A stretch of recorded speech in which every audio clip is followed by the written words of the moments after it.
My husband told the police I had been driving his SUV to protect his ex-girlfriend. He did it before he asked whether I would lie for him. At 6:40 on a rainy Thursday morning, two detectives knocked on my front door and asked whether I had been involved in an accident the previous night. I was still wearing pajama pants. My husband Michael was supposedly asleep upstairs. I said, "What accident?" One detective looked at the other. Then he asked, "Were you driving a black Volvo on Ridgway Avenue around 10:15? "No. Your husband reported that you were." For a few seconds I thought I had misunderstood. Michael came down the stairs before I could call his name. He was fully dressed. He looked at the detectives, then at me. "Hannah," he said quietly. "We should talk inside," the detective answered. "Mrs. Price and I are already talking." That was when I learned Michael's SUV had struck a cyclist less than a mile from our house and left the scene. The cyclist was 26 years old. His name was Jordan Bell. He had been riding home from a late shift at a grocery distribution center. A delivery driver found him unconscious beside the road. Michael had called our insurance company at 11:03 p.m. and said I had borrowed his car, hit something in the rain, panicked, and come home. He gave them my name. He gave the police my name, too. What Michael did not know was that the dash camera in his SUV had uploaded the final 90 seconds before impact to a cloud account. 3 days later, detectives played the audio for me. I heard Michael's ex-girlfriend, Paige Turner, say, "I can't get another DUI. They'll take Noah." Then I heard my husband answer, "Keep driving. Hannah can say she had the car. My name is Hannah Price. I was 38 years old when this happened. I worked as a procurement director for the Denver Public Library System." Michael was 40 and owned a commercial landscaping company with 12 employees. We had been married for 9 years. Before that morning, I would have described our marriage as stable. Not exciting in the way movies make relationships exciting. We paid bills on Sundays. We argued about thermostat settings. We had a shared grocery list and a dog named Walter who refused to walk in snow. Michael made me laugh. He brought coffee to my desk when I worked from home. When my mother went through chemotherapy, he drove her to appointments if I could not leave work. He rebuilt our back porch with his own hands and complained about every board while doing it. I trusted him. That is important because people later asked how I could have missed what was happening with Paige. Trust does not feel like missing evidence while you are inside it. It feels like not searching the person you love for evidence in the first place. Paige had been Michael's girlfriend in college. They dated for 3 years and remained close after breaking up. By the time I met him, Paige was married to someone else and had a young son, Noah. Michael told me their relationship had become more like family. "We went through a lot together," he said. I asked what that meant. He said Paige had helped him after his father died and during a period when he nearly dropped out of school. That was all. At first, Paige was not a problem in our marriage. She came to our wedding with her husband. We attended Noah's birthday parties. When Paige divorced, Michael helped move furniture into her new apartment. I brought food. Then Paige's life became more chaotic. She lost a marketing job. Her ex-husband sought more custody after she missed school pickups. She was arrested for driving under the influence and had her license suspended for a year.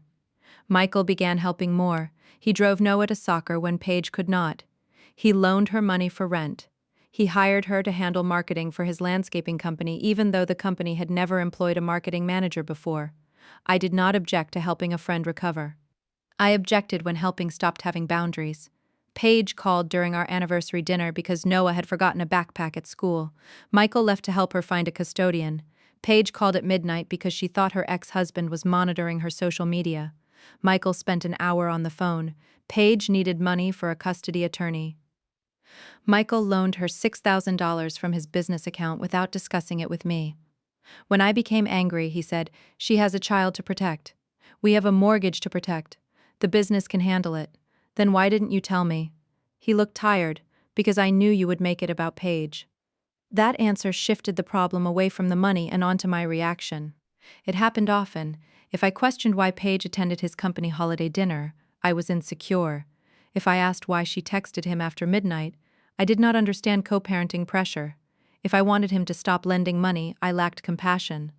Michael never said Paige came first. He simply behaved as if every crisis in her life arrived with a reason our boundaries should temporarily disappear. Temporary lasted 6 years. The night of the accident, Michael told me he was attending a contractor association dinner downtown. He said he would take a ride share because he planned to drink. I stayed home. At 8:15, I joined a video meeting with volunteers planning the library's summer literacy fundraiser. The meeting lasted until 9:42. Afterward, I took Walter outside, heated soup, and watched half of a documentary. At 10:28, Michael texted me, running late. Don't wait up. At 12:16, I woke when he came into the bedroom. How was dinner? I asked. Fine. Too loud. He got into bed without showering. I smelled rain and alcohol, but that was not unusual after a contractor event. I did not know he had spent the previous 2 hours deciding how to make me responsible for a crime. The detectives at my door asked for permission to inspect our vehicles. Michael said we should call an attorney first. I said they can see my car. My car was in the garage. It had not moved since I came home from work. Michael's SUV was not there. He said it was at his company's equipment yard because an employee had borrowed it. The detective asked which employee. Michael hesitated. That was the first moment I knew this was not a misunderstanding. I looked at him. Where is your car? Hannah, not now. You told them I was driving it. I can explain, then explain. The detectives asked us to continue separately. One took Michael into the dining room. The other stayed with me. I told him exactly what I remembered.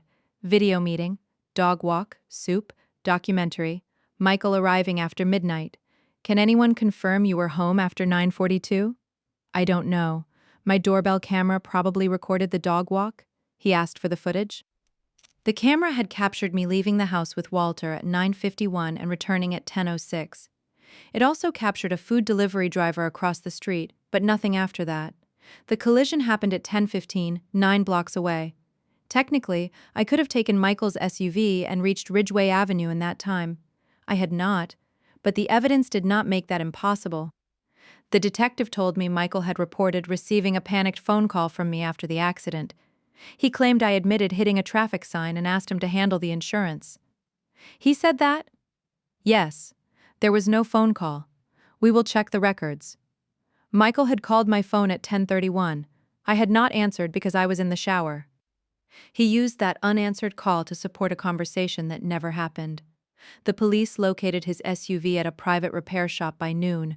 The front right bumper was damaged. The windshield had a crack near the passenger side. Someone had started removing the vehicle's event recorder and front dash camera. The shop owner said Paige had dropped it off shortly after opening and requested a cash repair. Michael had texted the owner photographs and said his wife had hit a fence. By then I had called an attorney. Her name was Denise Park. She handled criminal defense and internal investigations. She listened without interrupting, then said, "Do not speak to Michael alone. Do not delete anything. Do not try to persuade him to tell the truth. Preserve your records and let the facts move." I asked, "Am I going to be arrested?" "Not if the evidence supports what you're telling me. But your husband has created a serious problem and we treat it seriously." The library placed me on paid administrative leave because I oversaw public contracts and had become the subject of a hit-and-run investigation. Nobody said they believed I was guilty. They said they needed to protect the integrity of procurement operations. I understood. Understanding did not make it less humiliating to carry a box of files out of my office while coworkers pretended not to watch. Michael came home that afternoon with an attorney. Denise was with me. We sat across from each other in the living room. Michael looked exhausted. Paige was driving, he said. I waited. She came to the contractor dinner because she handles marketing. She had 2 glasses of wine. I thought she was okay. Why was she driving your car with a suspended license? I had more to drink than she did. Why did you tell police I was driving? He looked at our attorneys, then back at me. The cyclist came out of nowhere. Paige panicked. If she gets another DUI, her ex will take Noah. She could go to jail. So you decided I should go instead? No. I thought insurance would handle it. I thought it was property damage. You left a person on the road. We didn't see him fall. It was dark. We thought we hit a construction barrier. Then why hide the car? He started crying. Everything happened fast. Paige was screaming. I was trying to keep her calm. I asked the question that had been forming since morning. Why me? He looked confused. You could have said the car was stolen. You could have said an employee had it. Those would also be lies. Why did you use my name? He did not answer. Because my record is clean? Because I have insurance? Because you thought I would understand? His face collapsed. I thought once I explained, you would help. There it was. Michael had not asked because he believed my loyalty was already available. My identity, my reputation, my job, and possibly my freedom had become resources he could assign during Paige's emergency. "I want you out of the house," I said. "Hannah, please. You gave police my name before you even knew whether Jordan Bell would live. I can fix it. Then tell the truth." His attorney advised him not to answer. Michael moved into a hotel. Jordan remained in intensive care with a broken pelvis, internal injuries, and a traumatic brain injury. His family released a statement asking the driver to come forward. I watched his mother speak on TV. She said, "We do not understand how someone could leave him alone in the rain." I cried until I could not breathe. I had never met Jordan. I had not been in the car. Still, my name had been inserted into his family's worst night. Paige contacted me through an encrypted messaging app. She wrote, "Michael said you could help us explain. I am not a bad mother. One mistake should not take my son away." I took screenshots and sent them to Denise. I did not answer. 2 days later, the police obtained the vehicle's cloud account from the manufacturer. Michael had installed an aftermarket dash camera for his landscaping fleet. It automatically uploaded clips when the impact sensor activated. He had removed the physical memory card. He forgot about the cloud backup. The video was dark and blurred by rain, but the audio was clear. Paige was driving. Michael was in the passenger seat before the impact. He said, "Slow down, you're crossing the line." There was a thud. Paige screamed. Michael said, "Stop the car." She slowed but did not stop. "I can't," she said. "I can't get another DUI. They'll take Noah." Michael answered, "Keep driving. Hannah can say she had the car," Paige said. "Will she?" He said, "She'll be angry, but she'll understand." When the detective played that sentence, I felt every previous argument in my marriage change shape. She'll understand. That was what Michael had believed when he loaned Paige money. When he left our anniversary dinner. When he put her on his payroll. When he used our weekends to solve her custody problems. My understanding was not something he appreciated. It was something he counted on. The video also showed red reflectors from Jordan's bicycle crossing the hood. Michael could not honestly maintain that he believed they hit a construction barrier. Paige was arrested for leaving the scene of a serious injury accident, driving under suspension, and suspicion of driving under the influence. Because several hours had passed, prosecutors could not rely on a timely blood alcohol measurement, but restaurant receipts, witness statements, and video became evidence. Michael was charged with making a false report, attempting to tamper with evidence, insurance fraud, and being an accessory after the fact. The police cleared me publicly. The library reinstated me. My first day back, the security guard at the employee entrance hugged me. A coworker left flowers on my desk. Another avoided me all morning and finally came in after lunch.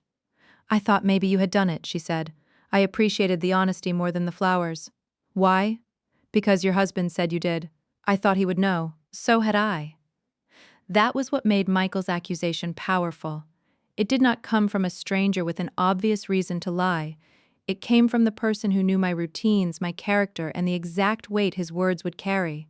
The library's communications director asked whether I wanted the institution to issue a stronger statement. I said yes. The original notice had described me as an employee under investigation. The correction needed to state that evidence proved I had not been in the vehicle and that I had cooperated fully. "We usually keep personnel statements brief," she said.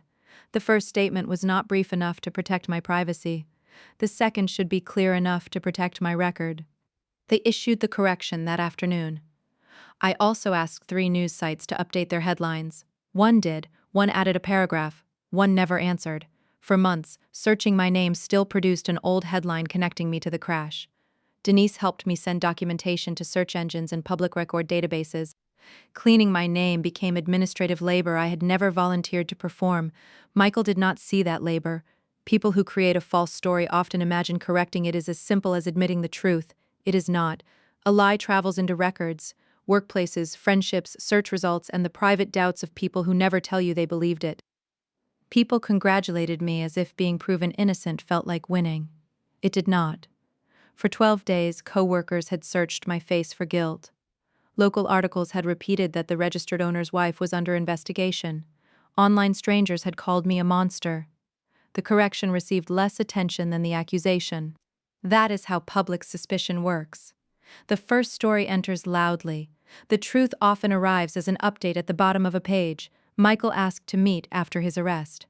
Denise advised that our conversation be recorded and held in her office. He had been released pending trial. He looked thinner. The first thing he said was, "I'm sorry, I said nothing." I told the police the truth. After they played the recording, he lowered his eyes. I panicked. Paige panicked. "You planned. It was minutes, Hannah. I was not thinking clearly. You called insurance 48 minutes later. You created a story. You called my phone to manufacture a record. You sent the car to a repair shop. Which minute did the panic end?" He could not answer. Then he said something I had never heard before. "Paige took the blame for me once." The room became quiet. Michael told me that during college he had driven after drinking and hit a parked car. Paige was in the passenger seat. Michael's father had died months earlier, and Michael was already at risk of losing a scholarship. Paige told police she had been driving. She accepted the citation, license suspension, and insurance consequences. Nobody was injured. The case remained a misdemeanor. Her family paid for an attorney. Michael kept his clean record and stayed in school. "She protected my future," he said. "When she said she would lose Noah, I felt like I had to protect hers." I stared at him. "You built our marriage on a debt you never told me existed." I was ashamed, "So you decided to repay her with my future." "I did not think it would go this far." "A man was lying in the road. How far did you think it should go?" Michael cried. For the first time, I understood why Paige's emergencies had always seemed to outrank our boundaries. She did not merely remind Michael of an old relationship. She held the secret of the person he believed he had been at his worst. Every time he helped her, he was not only protecting Paige, he was protecting the version of himself who had escaped consequences because she accepted them. That explanation made the pattern clearer. It did not make me want to stay. I filed for divorce the following week. Michael asked whether we could wait until the criminal case ended. Why? Because everything is falling apart. It started falling apart when you said my name in that car. 9 years means nothing to you? I looked at him. It means enough that what you did hurts this much. It does not mean I have to give you a 10th year to recover from framing me. The criminal cases took more than a year. I testified before the grand jury and later at a restitution hearing. Each time Michael sat at the other table. The prosecutor asked me to describe our phone records, the insurance claim, and the moment I learned he had used my name. Michael's attorney did not accuse me of driving. The recording made that impossible. Instead, he asked whether marital conflict had influenced my decision to cooperate. "Yes," I said. He looked surprised. "You are saying anger affected your testimony?" "I am saying I was angry. The documents are still the documents. The recording is still the recording. My feelings do not change who was in the car." Afterward, a victim advocate told me many witnesses believe they have to sound emotionless to be credible. "You are allowed to be furious when someone frames you," she said. That helped more than I expected. For most of my life, I had treated calmness as proof of honesty. The crash taught me that truth can arrive shaking, crying, or angry. Evidence does not become less accurate because the person presenting it has been hurt. Paige asked to speak to me before entering her plea. Our attorneys arranged a short meeting at the courthouse. She looked different without the polished clothes she wore for Michael's company. She kept twisting a tissue between her fingers. "I know you hate me," she said. "I don't know you well enough to build my life around hating you." She looked down.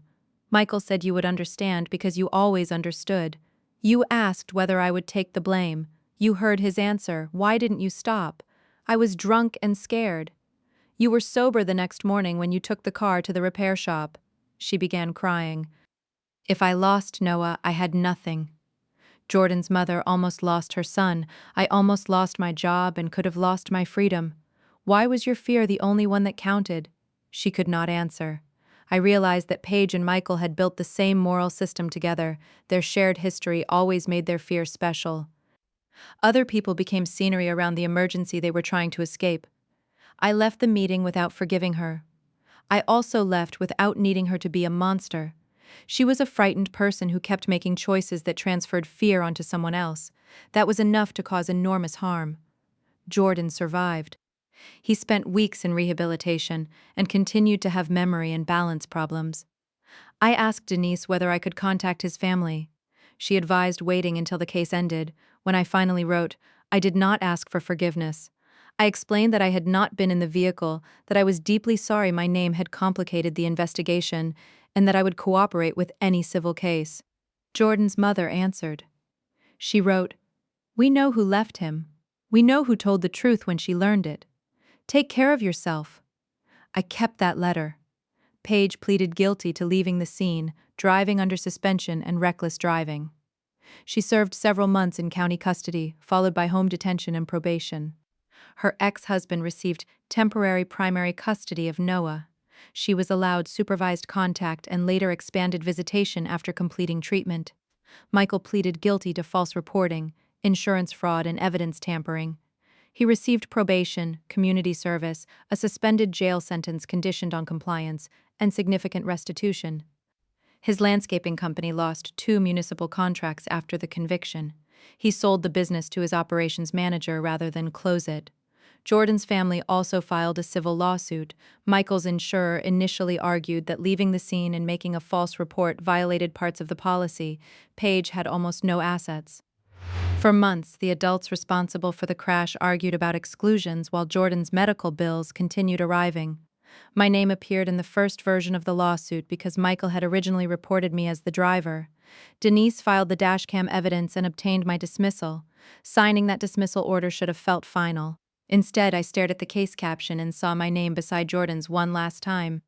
The legal system needed a document to remove me from a place I had never chosen to enter. Michael eventually contributed part of his business sale proceeds to a settlement. Paige's insurer paid within policy limits.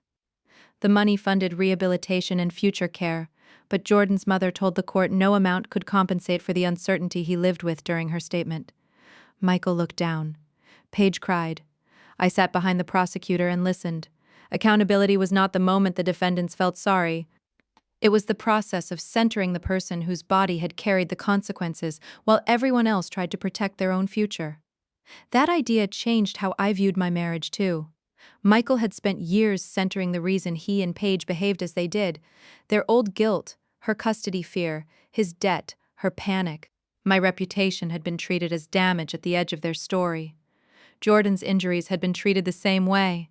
The hearing put the harm back in the center. Neither consequence gave Jordan his health back. That is important. Karma is satisfying in stories because it creates balance. Real consequences rarely restore what was taken. They can acknowledge harm, limit future harm, and require responsibility. They cannot rewind the road. During the divorce, Michael did not fight over the house. He asked only that I not seek a larger share of his business sale. My attorney said I had grounds to argue that marital resources had been used to conceal the vehicle and manage his defense. I accepted a fair division, reimbursement for my legal costs, and nothing more. I did not want financial punishment to become the center of my life. The hardest part was not the legal process, it was ordinary memory. I would open a kitchen drawer and find the bottle opener Michael bought on our honeymoon. Walter waited by the window at 5:30 because that was when Michael used to come home. I heard a joke at work and reached for my phone before remembering I no longer sent him small pieces of my day. One night, Walter became sick and I drove him to an emergency veterinarian. The receptionist asked for an emergency contact.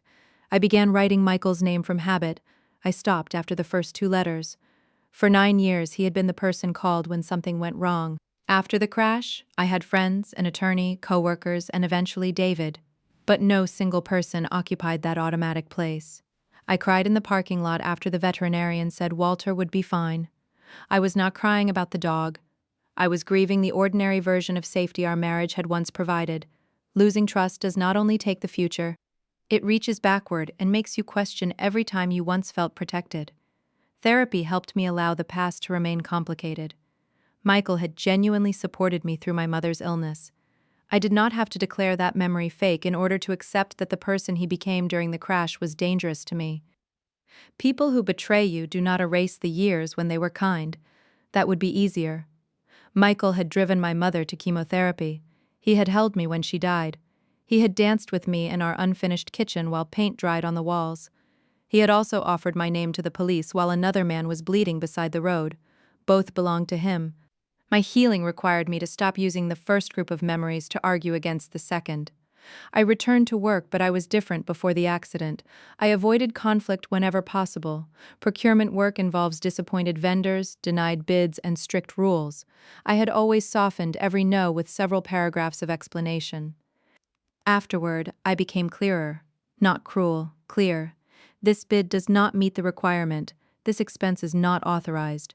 This relationship creates a conflict and must be disclosed. I learned that excessive explanation often invites people to treat a boundary as the beginning of a negotiation. 2 years after the divorce, I was promoted to deputy library director. At the reception, my supervisor introduced me by describing the systems I had built, the money my team had saved, and the difficult investigation I had managed without compromising public trust. For once, hearing my own record spoken accurately did not make me uncomfortable. Michael wrote to me after completing probation. His letter was short. He said he had spent years believing loyalty meant protecting the person who once protected him. He now understood that what Paige had done in college had not been loyalty. It had been two frightened young people avoiding accountability together. By trying to repay that act, he had repeated it. Then he wrote, "I called your trust love when what I meant was access. I believed I could use your good name because I had spent 9 years being loved by you. I'm sorry, I did not respond, the apology mattered. It did not create a conversation I wanted to continue." Paige also changed. I heard through mutual acquaintances that she completed alcohol treatment and regained shared custody over time. She no longer worked with Michael. She spoke at a victim impact program about leaving Jordan on the road. I was glad she became safer. I did not need to forgive her personally to prefer a world where she never repeated what she did for a long time. I thought I would never marry again. I did date, but I ended 2 relationships quickly when men described my caution as baggage. It was baggage. Experience is something we carry. The right person does not have to pretend the suitcase is empty. He simply should not punish you for knowing why it is heavy. I eventually met David Chen at a library board meeting. He was a transportation planner presenting a pedestrian safety project near 3 branches. Our first conversation was an argument about whether decorative planters would block wheelchair access. Before our first date, I searched his name, checked court records, and confirmed his employment. I felt embarrassed about it. When I eventually told him, he said, "After what happened, I would be more surprised if you hadn't. You don't think it was invasive?" Public records are public. If we become serious, I expect trust to grow from what we do, not from you forcing yourself to act unafraid. That answer helped me stop performing recovery. I had believed healing meant returning to the woman who never checked, never questioned, and assumed love made caution unnecessary. I did not want to become that woman again. Trust after betrayal was not blindness restored. It was accurate information gathered over time, freely given, matched by consistent behavior. David never asked for credit for tolerating my caution. That mattered. Some people perform patience while keeping a private account of how quickly you should recover. When the deadline in their head passes, your boundary becomes an accusation against them. David treated trust as information, not a test of devotion. If he changed plans, he told me. If I asked a question, he answered the question instead of demanding to know why I was suspicious. Over time, I checked less because reality kept matching what he said. Safety did not arrive in one dramatic promise. It accumulated through ordinary accuracy. I was right. He admitted it in the meeting. That impressed me more than any compliment could have. We became friends first. When he asked me to dinner, I told him about Michael before our 3rd date. David did not say I would never do that to you. Promises from people who have never faced the decision are easy, he asked. What situations make you feel like you are losing control of your own story? I thought about it. When someone explains me to other people before asking me. He nodded. Then, if I'm ever unsure, I ask you first. That was all. 3 years into our relationship, David was involved in a minor collision while driving my car. Nobody was hurt. Another driver changed lanes and scraped the rear panel. David called me from the roadside. "I'm okay. The other driver is okay. I was driving. I have already given them my information." The facts were ordinary. My reaction was not. My hands started shaking. David heard it in my voice. "Do you want me to stay on the phone?" "Yes." He stayed. He did not tell me I was overreacting because the accident was minor. He did not remind me that he was not Michael. He understood that truth spoken quickly was part of what made the situation safe. We married the following year in the courtyard of the Central Library. Walter was too old to attend, but his photograph sat on a small table near my mother's. Our marriage is not perfect. David leaves cabinet doors open. I become controlling when plans change suddenly. We have both said things we regretted. The difference is that neither of us treats the other's identity as a tool. If David needs help, he asks. If I say no, he may be disappointed, but he does not turn my no into evidence that I lack compassion. If one of us makes a mistake, we do not search for a more convenient person to carry it. Years after the crash, Jordan Bell attended the opening of a redesigned protected bike lane on Ridgway Avenue. David had worked on the project. I stood near the back during the ceremony. The project included more than concrete barriers and paint. The city changed lighting, lowered the speed limit, and redesigned the intersection where Jordan had been hit. At a public meeting, one resident complained that the changes added 90 seconds to his commute. Jordan answered him. "I lost more than a year learning to walk steadily again," he said. "I think drivers can lose 90 seconds. Nobody argued after that. I thought about how often inconvenience is treated as harm by people who are not carrying the actual risk. Michael had viewed stopping the car as a threat to Paige's future. He had viewed telling the truth as a threat to his own. My future became the convenient place to move that risk. The redesigned street did the opposite. It asked thousands of drivers to accept a small inconvenience so a cyclist or pedestrian would not pay an irreversible price. Jordan walked with a cane. His mother stood beside him. Afterward, she recognized me from photographs and came over. For one terrible second, I wanted to disappear. She hugged me. "You don't owe me that," I said. "I know," she answered. "I wanted to." Jordan shook my hand. He did not ask about Michael or Paige. He talked about the new lane, his work, and how much he hated physical therapy. His life was larger than the night people had reduced him to a victim. Mine was larger too. That day helped me understand the difference between responsibility and borrowed guilt. Michael was responsible for using my name. Paige was responsible for driving away. I was responsible for telling the truth once I knew what had happened and for protecting my own life afterward. I was not responsible for carrying their shame simply because they had placed it near me.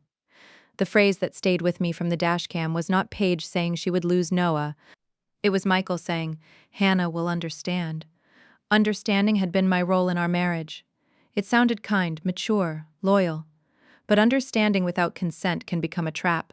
Someone hurts you and explains why. Someone crosses a boundary and gives you their history. Someone asks you to risk your future because they are frightened of losing theirs. Then they wait for your compassion to erase your right to say no. I still try to understand people. I understood why Paige feared losing her son. I understood why Michael felt indebted to her. I understood how two old secrets had created a loyalty neither of them knew how to end. None of that required me to accept a false police report.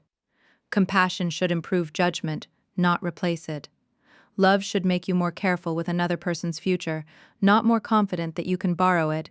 And loyalty that requires an innocent person to carry your consequences is not loyalty. It is conspiracy. The morning the detectives came to my door, I thought the most frightening question was whether they believed I had been driving. The deeper question was why my husband believed he was allowed to say I had.